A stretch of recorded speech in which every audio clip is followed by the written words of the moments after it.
So നമ്മുടെ EVSന്റെ exam time ആയിട്ടുണ്ട് അല്ലെ.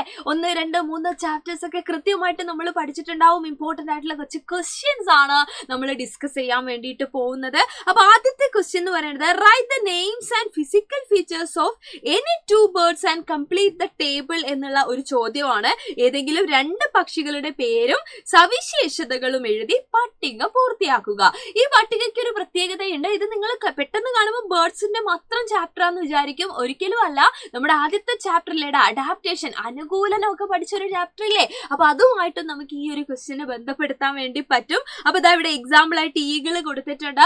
ഈഗിളിന്റെ ഫിസിക്കൽ ഫീച്ചർ നമുക്കറിയാം അല്ലെ, curved beak and sharp nails ആണ്, വളഞ്ഞ ചുണ്ടാണ്, കൂർത്ത നഖങ്ങളാണ്. എന്തിനു വേണ്ടിയിട്ടാണിത്? ഇരയെ റാഞ്ചാനും എളുപ്പത്തില് കൊത്തിക്കീറാനുമാണ് അല്ലെ. To snatch the prey and എന്തിനു വേണ്ടിയിട്ടാണ്? ടിയർ ഇറ്റ് അല്ലെ. നമ്മൾ പഠിച്ചിട്ടുണ്ട് അങ്ങനത്തെ നഖങ്ങളും കൊക്കും ഒക്കെ ഉണ്ടെങ്കിൽ അതിന് നിങ്ങൾ ആലോചിക്കുക, കോഴിക്കുഞ്ഞിനെയൊക്കെയാ ഭക്ഷണമാക്കുന്നത്. അപ്പൊ അതിന് ഹെൽപ്പ് ചെയ്യുന്ന വേണ്ട അതിന്റെ ഫിസിക്കൽ ഫീച്ചേഴ്സ് എന്ന് പറയുന്നേ, അതാണ് നമ്മളിവിടെ കണ്ടത്. ഇതേപോലെ ഏതെങ്കിലും 2 എണ്ണം നിങ്ങൾ എഴുതണം. നിങ്ങൾക്ക് ഇഷ്ടമുള്ളത് എഴുതാട്ടോ. മിസ് ഇവിടെ എക്സാമ്പിൾ ആയിട്ട് എടുത്തേക്കുന്നത് നോക്കിയാൽ നിങ്ങൾ ഒന്ന് നമ്മുടെ ഡക്കിനെ എടുത്തിട്ടുണ്ട്, താറാവിനെ. നിങ്ങൾ ശ്രദ്ധിച്ചിട്ടുണ്ടാവും, താറാവിന്റെ ചുണ്ടുകളൊക്കെ കണ്ടില്ലേ നിങ്ങൾ? വെബ്ഡ് ഫീറ്റും ഫ്ലാറ്റ് ബീക്കും അതിന്റെ പ്രത്യേകതയാണ് അല്ലെ. അതായത് ഫ്ലാറ്റ് ആയിട്ട് കിടക്കുന്ന പരന്ന ചുണ്ടുകളും വെബ്ഡ് ഫീറ്റ് അല്ലെ, ചർമ്മബന്ധിതമായിട്ടുള്ള കാലുകളും ഉണ്ട്. അപ്പൊ ഇത് എന്തിനു വേണ്ടിയിട്ടാ? ഇത് ചെളിയിൽ നിന്നല്ലേ ആഹാരമൊക്കെ എടുക്കുന്നത്. അപ്പൊ അതിന് ഹെൽപ്പ് ചെയ്യണം, സ്വിം ചെയ്യാനും സഹായിക്കണം. കരയിൽ ഓൾറെഡി നിൽക്കുന്നുണ്ട്, അതേപോലെ തന്നെ അതിന് വെള്ളത്തിൽ നിന്നും ഈ പറഞ്ഞ പോലെ എന്ത് ചെയ്യേണ്ടതുണ്ട്? ഫുഡ് എടുക്കേണ്ടതൊക്കെ ഉണ്ട്. അപ്പൊ സ്വിം ചെയ്യാനൊക്കെ ഹെൽപ്പ് ചെയ്യണ്ടേ? അപ്പൊ അതിന് വേണ്ടിയിട്ടും കൂടെയാണ് ഈ 2 കാര്യങ്ങൾ അതിന് കൊടുത്തേക്കുന്നത്, അല്ലെങ്കിൽ അതിന്റെ ഫിസിക്കൽ ഫീച്ചർ എന്ന് പറയുന്നത് അല്ലെ.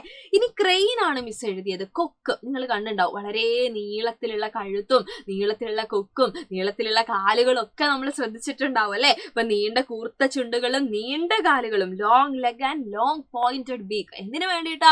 ഇത് വെള്ളത്തിൽ നല്ല ഇര പിടിക്കുന്നേ. So helps to stand in water while catching prey using long beak അല്ലെ. വെള്ളത്തിൽ നിന്നുകൊണ്ട് ഇരയെ പിടിക്കാൻ വേണ്ടി സഹായിക്കുന്നു. ഓക്കെ, അങ്ങനെ നമുക്ക് എഴുതാം. ഇനി ഇതേപോലെ നിങ്ങൾക്ക് വേണമെങ്കിൽ എന്ത് ചെയ്യാം?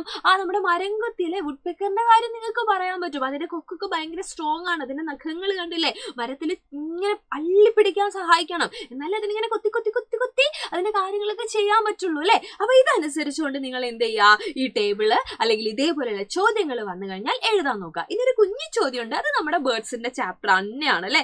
ഇന്ത്യയുടെ പക്ഷി മനുഷ്യൻ ആരാണ്? The bird man of India എന്നറിയപ്പെടുന്നത് ആരാണ്? അത് ഈ ഫോട്ടോയിൽ കാണുന്ന ആളാണ്. ഇതാരാണ്? ഇദ്ദേഹത്തിന്റെ പേരാണ് ഡോക്ടർ സലീം അലി അല്ലെ. അപ്പൊ ചില സ്കൂളുകളിലൊക്കെ ഈ ചാപ്റ്ററിന്റെ ഈ ഒരു ഭാഗം എടുത്തിട്ടില്ല എന്ന് പറയുന്നുണ്ട്. അങ്ങനെയുള്ള ആളുകൾ ബുദ്ധിമുട്ടേണ്ട ആവശ്യമൊന്നുമില്ല, പ്രശ്നമില്ല. ടീച്ചേഴ്സ് നിങ്ങളെ ഹെൽപ്പ് ചെയ്തോളും. അപ്പൊ ഈ കാര്യങ്ങളൊക്കെ ഒന്ന് നോട്ട് ചെയ്ത് വെക്കുക. മാക്സിമം ഫ്രണ്ട്സിന് ഷെയർ ചെയ്ത് കൊടുക്കുക. ഓണം വെക്കേഷൻ ഒക്കെയാണ്, എപ്പോഴും നമ്മൾ പറയുന്നത് പോലെ തന്നെ അടിപൊളിയായിട്ട് ഇരിക്കുക മക്കളെ. നമ്മളുടെ പ്രാണ 2.0 ബാച്ചിൽ ജോയിൻ ചെയ്യുന്നവർക്ക് 10% ഡിസ്കൗണ്ട് ഉണ്ട്. ആൻഡ് ഇപ്പൊ ജോയിൻ ചെയ്യുകയാണെന്നുണ്ടെങ്കിൽ നമുക്ക് നമ്മുടെ ഗിവ് അവേയിൽ എന്ത് ചെയ്യാൻ പറ്റും? പാർട്ടിസിപ്പേറ്റ് ചെയ്യാൻ പറ്റും. ഇപ്പൊ വിൻ ചെയ്ത് കഴിഞ്ഞാൽ ഒരു ബാഗും ഒരു സ്മാർട്ട് വാച്ചും ഒക്കെ നിങ്ങൾക്ക് സ്വന്തമായിട്ട് എടുക്കാൻ വേണ്ടിയിട്ട് പറ്റും. അപ്പൊ എല്ലാവരും അടിപൊളിയായിട്ട് ഇരിക്കുക. എക്സാം നല്ല സൂപ്പർ ആയിട്ട് എഴുതുക. എല്ലാ മക്കൾക്കും മിസ്സിന്റെ all the very best and അടിപൊളിയായിട്ട് ഇരിക്കുക കേട്ടോ. ബൈ.